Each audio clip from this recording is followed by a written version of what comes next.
Terima kasih atas waktu yang diberikan. Assalamualaikum warahmatullahi wabarakatuh.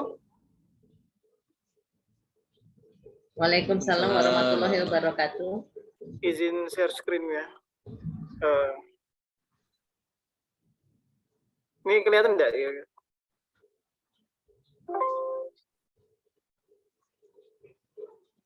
Sudah terlihat ya?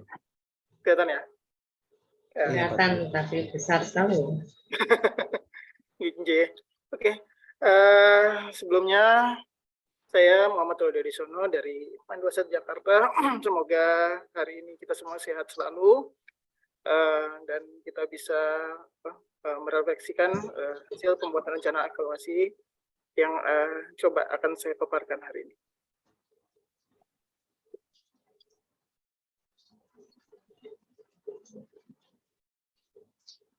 Yang pertama itu adalah tabel produk instrumen strategi evaluasi dalam bentuk jurnal refleksi. Ini ada beberapa jenis kegiatan jenis pembelajaran. Pertama, kegiatan yang belum dilaksanakan yaitu identifikasi masalah. Pada awalnya adalah rendahnya motivasi belajar yang masih dianggap masih umum, jadi belum semuanya. Kemudian yang 1.12 itu ada eksplorasi penyebab masalah, yaitu belum melakukan wawancara sekolah secara langsung untuk menemukan penyebab rendahnya motivasi belajar peserta didik. Kemudian yang titik 13 LK-nya penentuan penyebab masalah belum menentukan penyebab masalah rendahnya motivasi belajar peserta didik secara spesifik pada mata pelajaran. Kemudian 1.4 yaitu belum menentukan masalah terpilih. Kemudian pada eksplorasi alternatif solusinya, ini adalah belum melakukan analisis eksplorasi alternatif solusi berdasarkan kelebihan dan kekurangannya pada seluruh alternatif solusi yang ada. Kemudian pada menentukan solusi, yaitu belum memilih model, metode, dan media pembelajaran yang sesuai untuk meningkatkan motivasi belajar. Kemudian pada jenis pelajaran yang kedua, itu adalah kegiatan apa yang sudah dilaksanakan. Pada identifikasi masalah, mengidentifikasi penyebab masalah rendahnya motivasi belajar. Kemudian pada eksplorasi penyebab masalahnya, melakukan kajian literatur untuk menemukan penyebab masalah. Kemudian penentuan penyebab masalah ini menentukan akar penyebab masalah dari rendahnya motivasi belajar peserta didik. Kemudian masalah yang terpilih akan diselesaikan, yaitu menentukan masalah terpilih, yaitu kurangnya literasi, numerasi, dan pengetahuan spasial peserta didik. Kemudian untuk eksplorasi alternatif solusi, yaitu menentukan alternatif solusi yang paling relevan untuk menyelesaikan masalah rendahnya motivasi belajar peserta didik. Dan pada tahap menentukan solusi, yaitu menggunakan pembelajaran PBL, yaitu Project Based Learning, menggunakan metode kooperatif. Saya kecepatan ya ngomongnya. Nggak apa-apa, Pak. Yang penting tahu maksudnya. Iya. Lanjut lagi. Yang ketiga, jenis pelajaran upaya apa yang akan dilakukan untuk mengatasi kegiatan yang belum dilaksanakan, yaitu identifikasi masalahnya, yaitu melakukan analisis identifikasi masalah rendahnya motivasi belajar didik secara menyeluruh. Kemudian pada eksplorasi penyebab masalah, yaitu melakukan wawancara dengan guru, kepala sekolah, dan pengawas sekolah secara daring. Kemudian penentuan penyebab masalahnya itu menentukan penyebab masalah rendahnya motivasi belajar peserta didik secara spesifik pada mata pelajaran tertentu.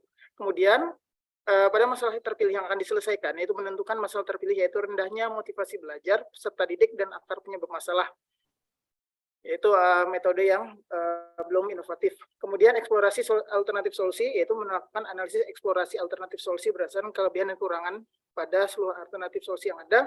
Kemudian menentukan solusi, yaitu memilih model, metode, dan media yang sesuai. Kemudian pada komponen yang keempat, upaya apa yang dilakukan untuk keberlanjutan dari kegiatan yang sudah dilaksanakan. Pertama, yaitu pada identifikasi masalah, yaitu melakukan diskusi dengan rekan sejawat, guru, dan kepala sekolah terkait masalah-masalah ini. Kemudian eksplorasi penyebab masalahnya, itu melakukan diskusi dengan rekan sejawat, guru, dan kepala sekolah terkait eksplorasi. Kemudian pada penentuan penyebab masalah, yaitu melakukan penentuan masalah rendahnya motivasi belajar serta didik melalui analisis dan diskusi. Kemudian pada masalah terpilih yang akan diselesaikan, yaitu melakukan diskusi dengan rekan sejawat untuk mempersiapkan langkah-langkah strategi. Kemudian ada eksplorasi alternatif solusi, yaitu melakukan diskusi dengan rekan sejawat, guru, dan kepala sekolah berdasarkan kelebihan dan kekurangan. Kemudian menentukan solusinya, itu merancang pembelajaran PBL, yaitu Problem Based Learning menggunakan metode kooperatif. Lanjut lagi. Ada tabel yang selanjutnya adalah produk instrumen strategi evaluasi dalam bentuk observasi. Pertama yang diobservasi adalah peserta didik. Ada 2 identifikasi masalah. Yang pertama adalah siswa MAN 21 Jakarta tidak dapat mengembangkan pengetahuan spasial. Rumusan masalahnya yaitu bagaimana caranya meningkatkan pengetahuan spasial peserta didik. Rencananya yaitu meningkatkan motivasi belajar peserta didik melalui kegiatan pembelajaran inovatif dan menyenangkan. Kemudian keterangannya sudah dituangkan dalam rencana aksi yang pertama. Kemudian identifikasi masalah yang kedua adalah kurangnya pengetahuan literasi inovasi bagi siswa MAN 21 Jakarta. Yaitu rumusan masalahnya bagaimana caranya meningkatkan pengetahuan literasi inovasi peserta didik. Kemudian rencananya yaitu meningkatkan motivasi belajar peserta didik melalui kegiatan yang inovatif dan menyenangkan. Keterangannya itu sudah dituangkan dalam rencana aksi yang kedua. Kemudian aktivitas mendidik. Ini masalahnya adalah belum inovatif dalam mengajar. Bagaimana caranya dalam rumusan masalah, yaitu dituangkan dalam rencana aksi solusi, yaitu melakukan pengembangan diri melalui kegiatan belajar mandiri. Kemudian keterangan adalah sudah dilakukan. Yang ketiga adalah kegiatan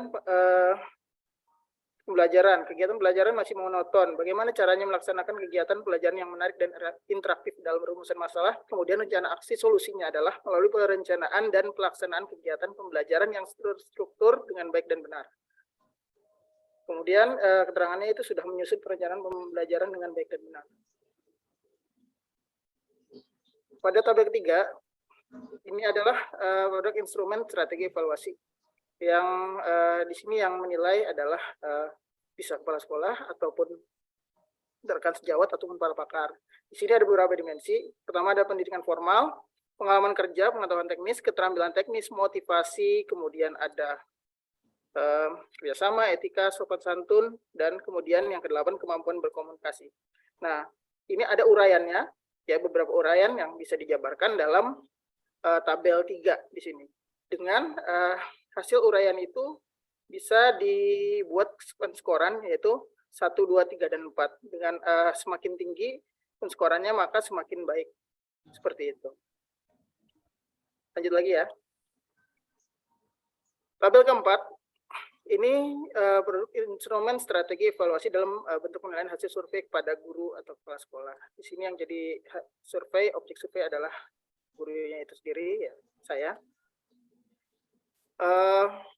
Daftar pertanyaannya adalah memiliki motivasi yang tinggi dalam melaksanakan pekerjaan, berpakaian rapi dan sopan, tepat waktu, melakukan komunikasi dengan bahasa yang jelas sehingga materi tersampaikan dengan baik dan mudah dimengerti, 5 memberikan penilaian yang objektif, 6 memiliki kriteria dalam melaksanakan penilaian, 7 menguasai materi pembelajaran, 8 melibatkan siswa, 9 merespon positif pertanyaan dan jawaban, kemudian meninggalkan tugas bila berhalangan hadir,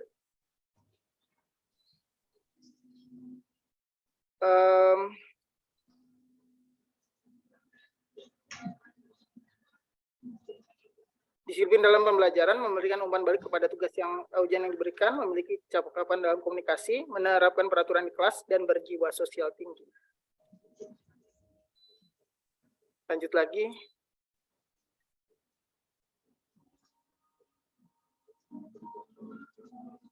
Tabel yang selanjutnya adalah produk instrumen strategi evaluasi.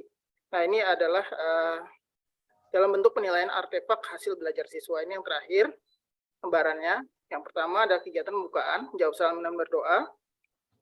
Indikator pencapaian KD-nya beriman, bertakwa kepada Tuhan, dan capaian perkembangan anaknya itu menjalani kegiatan dengan penuh semangat. Di sini mungkin ada campuran dari kayak semacam S-breaking ya. Waktu itu masih tabel 4 itu yang ditampilkan. Oh iya. Oh iya, maaf. Tadi terpause. Saking semangatnya. Iya, iya. Aku ngebut. Nggak ada komanya, Pak, titik terus. Iya. Oke. Lanjut lagi ya. Kemudian yang pretest ini menjawab pertanyaan tentang pola aliran sungai.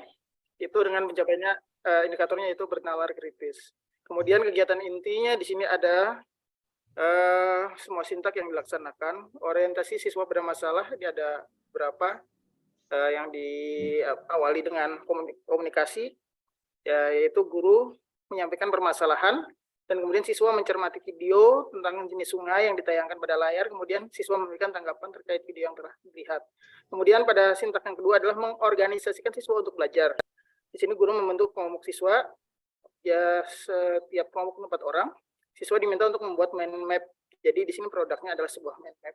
Kemudian mencermati petunjuk yang diberikan oleh guru. Kemudian membimbing penyelidikan individu atau kelompok. Kemudian di sini siswa mencari informasi dari berbagai sumber. Kemudian guru memantau siswa dalam proses pencarian informasi dan siswa mendiskusikan informasi yang telah diperoleh. Kemudian sintak yang selanjutnya adalah mengembangkan dan menyajikan hasil karya. Di sini siswa mencari informasi dari berbagai sumber. Kemudian siswa mengembangkan hasil diskusi dalam bentuk produk mind mapping. Guru membimbing siswa membuat mind mapping. Siswa menyajikan hasil diskusi kelompok di depan kelas. Siswa memberikan tanggapan dan masukan atas presentasi kelompok lain fase. Kemudian sintak yang terakhir adalah menganalisis dan mengevaluasi proses pemecahan masalah. Siswa menyimpulkan pembelajaran yang telah dilakukan. Siswa menyampaikan hambatan-hambatan yang ditemui dalam proses pembelajaran. Siswa menyimpulkan pembelajaran yang telah dilakukan. Di sini kegiatan prosesnya adalah menjawab pertanyaan tentang pola aliran sungai. Dan harapannya siswa bisa berpikir kritis dan menjawab pertanyaan dengan baik dan benar. Refleksinya di sini adalah guru menanyakan kepada peserta didik apa yang sudah dipelajari hari ini dan bagaimana pelajaran kalian sukai dan apakah akan dilakukan selanjutnya. Tindak lanjutnya, guru menyampaikan pelajaran untuk hari berikutnya dan meminta peserta didik membuat tugas rumah berkaitan dengan pelajaran. Terima kasih dari saya. Mohon maaf kalau terlalu cepat. Boleh saya stop share, Paulina? Oke. Silahkan, mungkin kita bisa lanjut berikutnya. Nanti mungkin kalau sudah selesai semua, baru kalau ada waktu kita bisa komentar ya Pak Gading ya. J Bu Paulina, J. Ya, karena ini waktunya nih tinggal 35 menit. J. Jadi biar nanti pembuka sama penutup dulu nggih, untuk keperluan video mungkin Bapak Ibu nanti nggih. Begitu, langsung saja terima kasih sebelumnya saja kepada Pak Tolodo. Pak Eri, dipersilakan Pak Eri.